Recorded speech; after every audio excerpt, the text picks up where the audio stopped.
better athletes, they're better players. That's why they're #1. That's why Southern Cal's had problems. Okay, let me throw a couple of numbers at you. In the BCS era, 17 times now, teams ranked in the top 2 have lost in the final 3 weeks of the season. 7 of those losses have come at the hands of unranked opponents, which I think, not certain, but I think USC will be. They will not be ranked. I think they'll be unranked next week. Some other numbers here. If you go Notre Dame defense against the USC offense, Notre Dame defense, they just don't give up much. 10 points a game. SC's had a good offense for most of the year. Turnovers, a little bit of a problem for SC. Barkley particularly generous in some big games for sure, against UCLA, against Stanford most notably. So we'll see how these two teams match up, and perhaps, perhaps at some point your argument, Mark, about the skill positions will come home to roost. But I think at least at this point in the season, Notre Dame poised to be #1. It's time for some reconciliation. It's time to allow Lou just a few moments, perhaps, to expound and emote on his belief and his love for Notre Dame and what they've accomplished this season as a team. Well, they're just a very good football team. You look at them fundamentally. Let's look at the offensive line. They're veteran, they're experienced. Like Notre Dame's schedule, played in the Big Ten. They're a weak conference, unimpressive. In the way that they play week after week, just barely getting by opponents. Ugh. I want to wear a Leprechaun suit. I mean, this guy is a great linebacker, but their front 4 gets tremendous pressure. Their secondary can play the ball. They get turnover. They tackle well. They stay square. All the fundamental things you want. That is a very well-coached football team and a very talented football team. Coach, you make some great points, and congratulations to you and Notre Dame on a great season. I didn't have a thing to do with it. All I do is sit here and report, but I mean, I can see greatness. You can't. I can. That's the only difference. I like the fact that you guys are showing some harmony.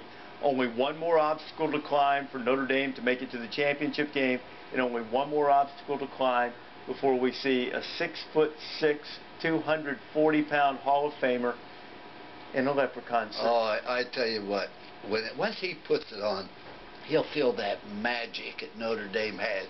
You will be. I can't take this anymore. I'm done with this. You come back, Mark. We had such great harmony. Be very mediocre. They've not been great on defense. They don't have great running game. This young man is their offense. And when you're looking at teams undefeated, you look at the MVP, you have to look at him. Just look at him. Counselor May, you bring up some good arguments. I do think that you entered this courtroom with some bias, not necessarily like many of the fans might think against Ohio State themselves, but against teams on probation in general. Absolutely. I would counter that Braxton Miller is not responsible for any of the rules breaking. You characterize the violations as minor. When they rewrite the NCAA rule and record book as they should, they probably will be, but as constituted right now, they are not minor violations. I'm inclined to think that Ohio State would have more than 1 or 2 losses if Miller were not the quarterback. Yes, I think he saved a lot of games for them.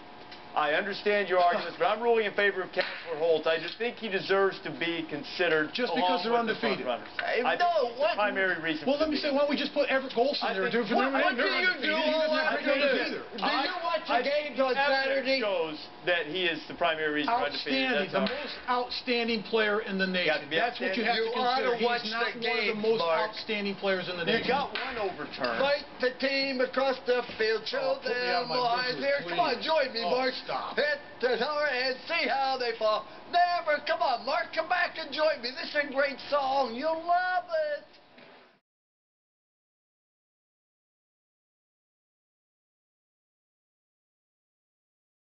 At 41-35. Just so you know, proud of those men. How frickin' easy it would have been to say it's their night. How frickin' easy. Excuse my language. Spectacular group of men. You go find them, you throw your arms around them, you give them a big kiss on the mouth if you're a girl. Wow, what a game! Ah! Don't you ever change, Les Miles. Don't you listen to them. I love the hat. And if you were here right now, I'd throw my arms around you and give you a nice one-armed man hug. Don't change, Les. Long live the hat! Don't you change.